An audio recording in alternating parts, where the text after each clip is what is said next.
Groucho, Barbara Lathrop, and Fred Heine are standing by. So, folks, you come in, please, and meet Groucho Marx. Welcome to You Bet Your Life. Say the secret word, woo-hoo, and divide and receive extra $100. It's a common word, something you always have with you. Barbara, you're a very distinguished-looking woman. Where are you from? Well, Groucho, I was born in Salt Lake City, but when I was a little bit of a girl, my father sent the whole family back to Scotland because he was Scottish, and he wanted to have his family see that we weren't Indians. Well, he had a Scottish right to do that, you know. Certainly.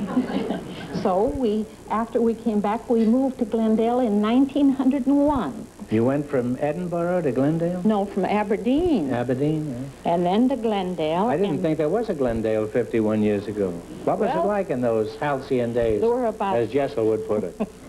There were about 300 people then, and when we wanted to go into Los Angeles, it took all day, and we had to hitch up a team of horses in a carriage and drive all day to get to Los Angeles and back. You mean it took all day to go 20 miles? Those were the good old days. Eh? Today you can go by freeway, and you're lucky if you can find Glendale. And then, 6 years ago, we moved to Pasadena. Oh, now, Mr. Heine, is that the way you pronounce it, Heine? Yeah, just plain Heine. Where are you from, Heine? I'll call you Heine for short. No, don't call me Heine. I've had more trouble today with just Heine and everything else. And Heine, oh Heine, I love. But it used to be. Das ist recht. Yeah, das ist, Sie sind Deutsch, nicht? Sure, sure. I'm quite right. I was born... What is your first name, Mr. Heine? Well, Fred W. for short, but it was Friedrich Wilhelm Hermann Heinrich Heine. Oh. But you know, Fred W., and then they finally in Kansas called me the plain old country boy. Yeah. Born and reared near Lucas, and in the ranching business. I have a couple thousand acres and have around 1,000 head of cattle that I handle a year round. And you've been a cattleman all your life? No, Groucho. Haven't you lived that long yet? I was in the banking business for over 25 years. Is that so? I bet you gave many a client a bum stare there. Well, I'll put it this way, you know what I mean. I'd rather be a cattleman than a banker because, after all, you know, bankers, they never die, they just lose interest.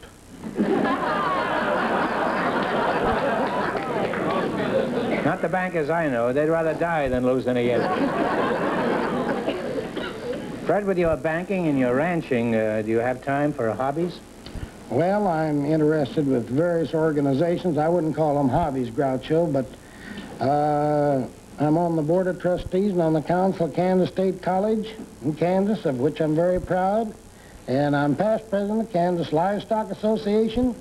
And I'm also on the Board of Trustees of the National Cowboy Hall of Fame that is going to build a shrine at Oklahoma City to preserve the heritage of the West, of which we're very proud of. Yeah, and which is ruining me on television. Now, Barbara, your partner seems to be a rather prominent figure around the Middle West. Are you a prominent figure in Glendale? Well, I don't live in Glendale anymore, Groucho. You don't? I live in Pasadena. And my only claim to fame in Pasadena is they tell me that I'm the only Democrat in Pasadena.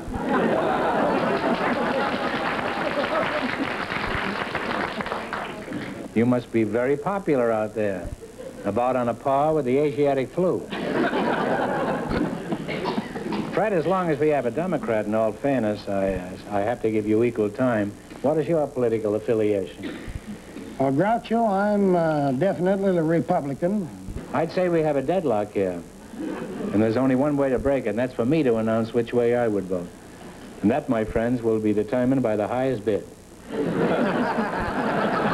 Fred, how much do you offer? Well, Groucho, don't forget, I would vote more than once, you must realize. Well, Groucho, you got me on the spot, but I'm going to put it this way. You living out here in Beverly Hills, I wouldn't give you a dime for your vote in Kansas.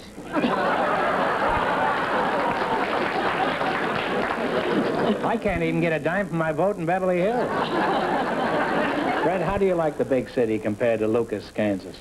Well, Groucho, I mean Los Angeles, you know.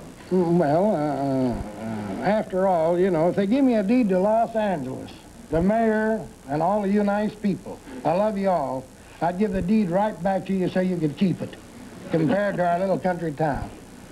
I think we give it right back to you. No, you won't. Once I get rid of this place, nobody's going to give it back.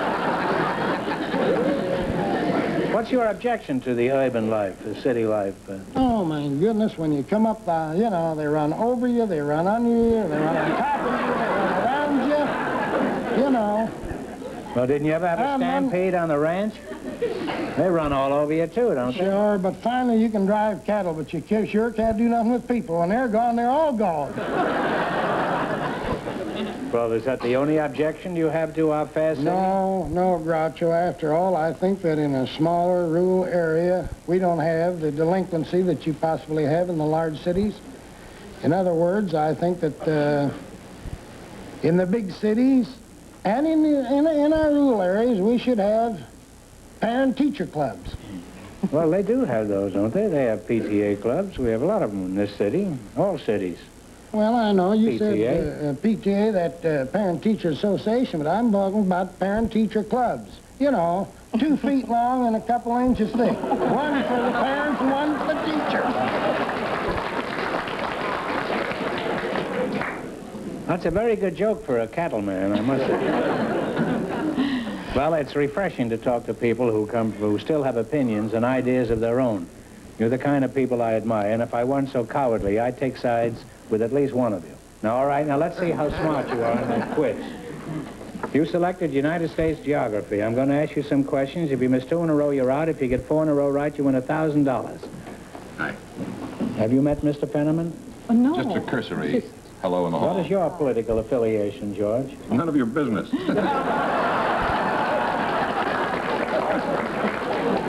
Well, I was leaving anyway.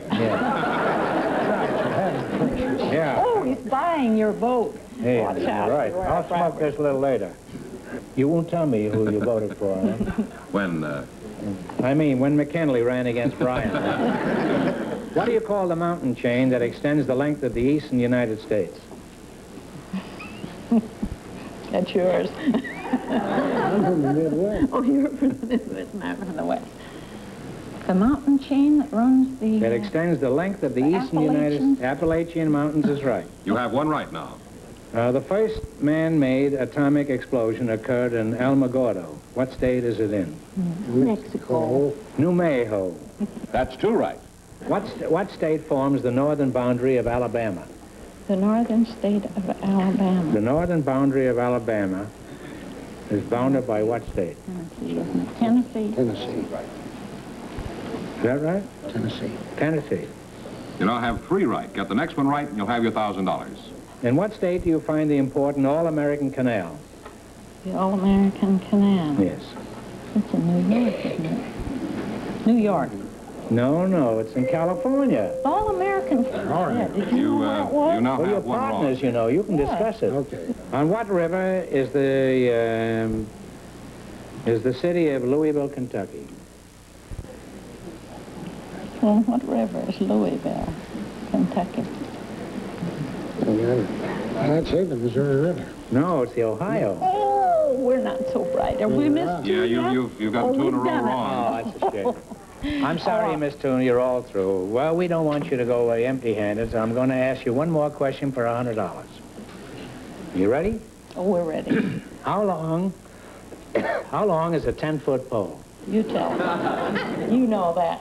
Well, at least it's like a 10-gallon hat. It'd be 10 foot long. 120 inches. That's right. Sorry you didn't win more, but thanks anyway for being with us. You bet your life. Well, we are. Groucho, Patty Desaultels, and James McArthur are on deck waiting to talk to you, so won't you come in, please, and meet Groucho Marx. Welcome to your Betsy Life. Say the secret word, and you divide an extra $100. It's a common word, something you see every day. Patty Desaultels and James McArthur, eh? McArthur, stand by. I shall return. Patty, your last name, Desaultels, is French. Oui? Well, French-Canadian. It's Desautels, and it's singular, actually. Is Desautels? Yeah. Mm-hmm. Well, could you give us your vital statistics, Patty? You know, age, marital record, color of hair, future expectations, things like that. Well, see, I'm 29, been married 10 years, have 5 children, and don't have any more expectations, I don't think. 10 years old. You've been married 5 years and you have 29 children. Not yet. How'd you meet your husband, Patty? Were you playing patty cakes? No, not Were quite. you playing husband cakes? We went to, some girlfriends of mine and myself, we went to Balboa for vacation, about 60 girls. We were all living in one house down there. And 60 girls in one house? this was in the upstairs. There are more downstairs. What was downstairs? 60 boys? No, my husband was one of them. He and some of his friends were renting the garage. So I got to know him this way, mainly because I went down with $5 for the week, and it cost $2.50 per night to stay there, so I sort of was shortchanged. He was nice enough to loan me his brother's sleeping bag, and then he brought the sleeping bag to me, and I went to the turtleback of my boyfriend's car. At midnight, he locked me up in it. Wait a minute. Now, let's start all over, huh? Your husband, your present husband, was in the garage with a sleeping bag. You were upstairs with 59 girls. Yeah. Well, how did he know you needed a sleeping bag? Did he? Because I left the place. I didn't have any more money, and... And he was standing outside the garage with a sleeping bag? No, the sleeping bag was inside. His brother wasn't in it at the time, so... Where was his brother? In another sleeping bag? Well, what did he sleep in while you had his bag? I never asked him, because I was in the turtleback of my boyfriend's car, so I didn't see him. You had a turtleback and he... No, see, I had this boyfriend, and when he would come home from his date, and while we were down there, and I would come back from mine at midnight, we'd meet there at midnight, and he would lock me in the trunk so I wouldn't go out again. Then he'd wake me up in the morning, unlock the trunk, and let me out. He certainly trusted you, didn't he? Well, he was a pretty good friend. But anyway, You were locked in this thing all night? yeah, he thought it was safer for me. Was there any air in there or anything? There must have been. I'm still here. Oh. But anyway, getting back to my husband, you asked me about... Yeah, how soon after you met your husband did he propose? Well, it was on the third date, and we'd gone out. I returned the sleeping bag, and he proposed to me. And that was about it. Well, what happened? Did you get married immediately? Oh, no, because the next day I met him again, and I said, yes. He said, yes, what? I said, well, I accept your proposal. And poor guy, he didn't even remember he proposed. He looked like he didn't hit that good sport about it. Now, let's see. Your name is James McArthur, huh? Jim McArthur, that's right. Jim McArthur. Are you related to Douglas MacArthur? No. Are you related to Fort MacArthur? No. Are you wanted by the police anywhere? No, not wanted there either. Pretty dull contestant so far. What do you do for a living, Jim? Well, I work for the American Express Company in New York City. And what do you do for the American Express? Do you load the freight on the trains, or do you drive a truck, or do you wrestle trunks around the warehouse? Rasher, I think you've got us mixed up with the Railway Express Agency. They're the ones who do that. What's the difference between the Railway Express and the American Express? Well, a Railway Express Agency does what you said. They move baggage around, trunks, and that kind of thing. The American Express Company sells travel, that is hotel reservations, tours, cruises, air tickets, steamship tickets, traveler's checks, sightseeing. I see. Well, what is your job with this outfit? I'm in charge of public relations for them. Yeah, well, what do you do in your job, Jim? Or what do you do in your Jim job? No, doing your job, Jim, isn't that right? I think so. Yeah. I just met him. Yes. Well, I try to... What do you think of him? He seems very nice. Yeah. Just hope he's smart. You hope he's smart? Yeah, because I'm not. You're smart enough to get a guy with 5 kids and a sleeping bag.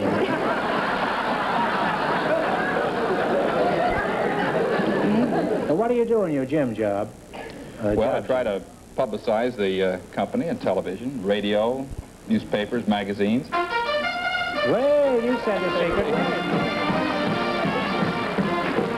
What is it?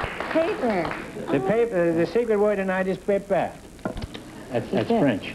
So you get $50. What are you squeezing there? Oh, well, when I found I was going to come up here to see you, I got sick, and so... What? I You mean, is that the way I affect you? did. Well, my throat tickles every time I think that it shouldn't tickle, and so I just squeeze this lemon juice in my throat, and it takes it all away. Well, go away, Duck, will you? All right, now where were we? Thank you. You've got a fine job, Jim. I doubt if there's a man, woman, or child in America who hasn't heard of Railway Express. Incidentally, hasn't the trucking industry cut into your business? Groucho, I think you've got Railway Express Agency in mind again. You know, we're the ones who sell steamship tickets, air tickets, hotel reservations, sightseeing, and traveler's checks. You said that. You're in the travel business, huh? Right. Now, what would you do for me if I came into your office? And I wanted to ship a crate of hens to a lonely rooster I know in Cedar Rapids. Now, what would you do about it? Well, Groucho, the first thing I'd suggest is you see the Railway Express Agency, and then... I did. They sent me to you. Well, we sell the air tickets, steamship tickets, you know, tours, cruises. Well, look, this rooster is very eager to get to Cedar Rapids. He'll go by air. Maybe I should have sold some traveler's checks to those chickens. Checks for chickens. Now, suppose you were a lonely rooster in Cedar Rapids. Wouldn't you like to get those hens there as quick as possible? I think I would. Well, there you are. In their sleeping bags. It'll be cheaper. Yeah, wouldn't that be cheaper? They might crack on the way, though. Do you have any outside interest, Patty? Outside of me? Well, I do. I'm a stunt girl in motion picture studio. Oh, what kind of stunts do you do? Oh, just very casual things, you know, racing cars and falling out of windows and down cliffs and having fights. And whenever they want a star to fall in the mud, especially in her face or something, they usually call me. But why are you interested in dangerous work like that? And does your husband approve of this? Oh, it's really not that dangerous. I mean, it's not any different than anything that I do normally around the house.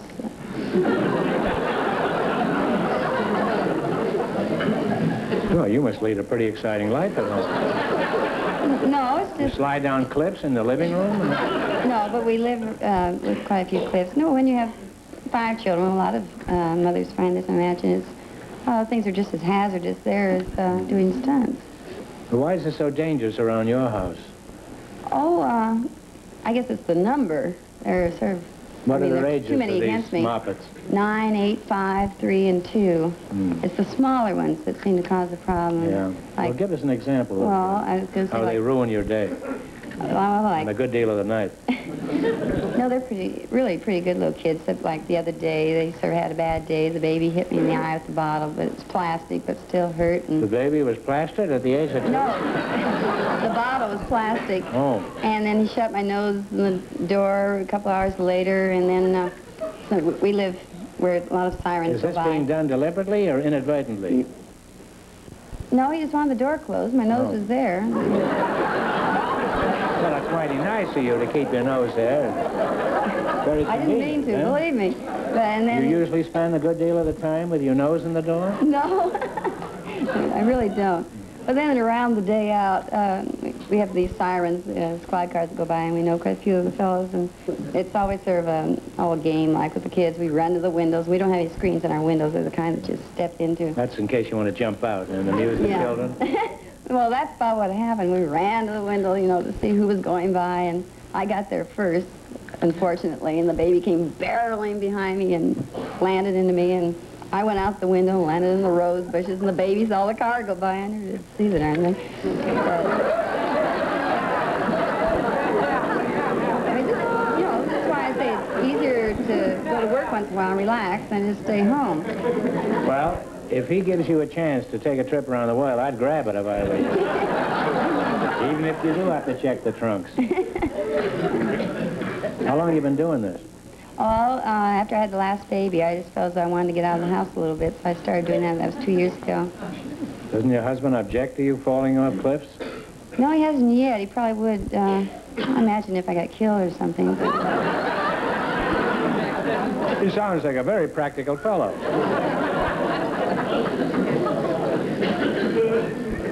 Because what does he do? Is he for a living? drive an ambulance? No, he's a litho salesman here in town, and also for his main love is he's an archaeologist and goes out digging on weekends and every spare moment for Indian relics and artifacts. He's not digging for any objects at all. He's looking for a hole to hide, that's what If he was smart, he'd crawl back into that sleeping bag and zip it up over his head. And stay there till the whole 5 kids got married.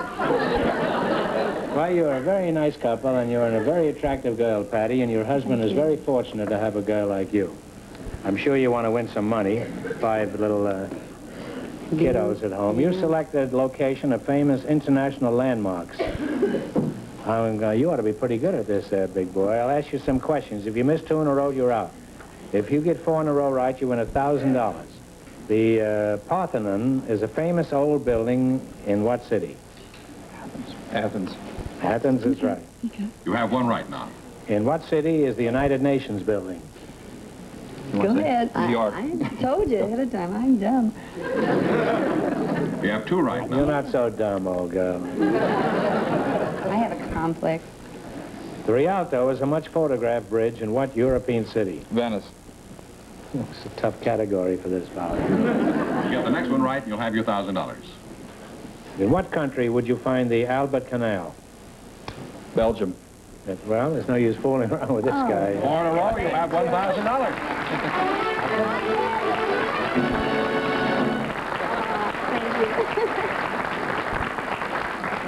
Well, he has something to say to you, I think, don't you? Now, you've won $1,000. Now, you can keep it and quit, or else you can come back later and try to double your money. You may even get a chance at $10,000.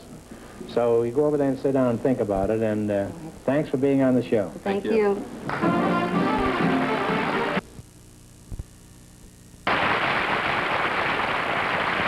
Okay, George, let's find out what these 2 young people have decided about the big question. Patty Desaultels and James McArthur, would you come out, please? Well, you won $1,000 so far. If you decide to try for the 10 and fail, you wind up with a total of $500. What are you going to do? I'm going to go for it. You're going to go for the big dough? I gotta go long. Yeah. Yeah, I'm a gambler at heart. You are going for the big money. Now get together and pick a number from 1 to 10. And then you spin the wheel. And if any number besides the one you pick comes up, the question is worth $2,000. Your number comes up, the question is worth 10. What number do you want? 7. 7? Give it a turn. No.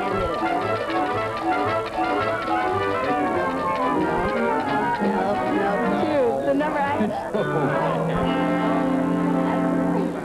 You were going to take 2? Yeah, I was trying to figure out 7 for the amount of people in our house. Or Well, that's too bad. So this question is worth, what, $2,000, right? Fortune magazine in 1957 listed the richest man in America. The man at the head of the list, reported to be worth more than $700 million, has since received wide publicity.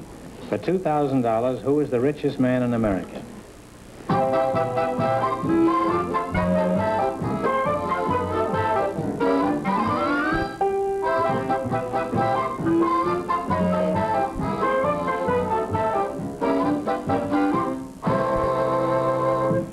Paul Getty. That's right. It's Paul Getty, yes.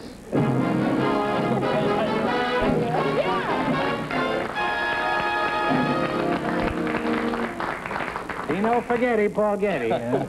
Now you've won $1,000 apiece. What are you going to do with your money? Thank you very much. Oh, Huh? our landlord would be real happy because we own the land right now. Well, couldn't There's happen to a nicer numerous gal. things. The last 3 doctors for the last 3 children. Well, get another doctor. I've had 5 different ones. I still owe 3. Well, get a dentist next time. Now, what are you going to do with your money? Well, I think You going Mom to and take a Dad... trip for Railway Express? No, I'm going to make sure Mom and Dad take one on American Express. Oh, an American. Oh, you with American Express. Oh, well, congratulations.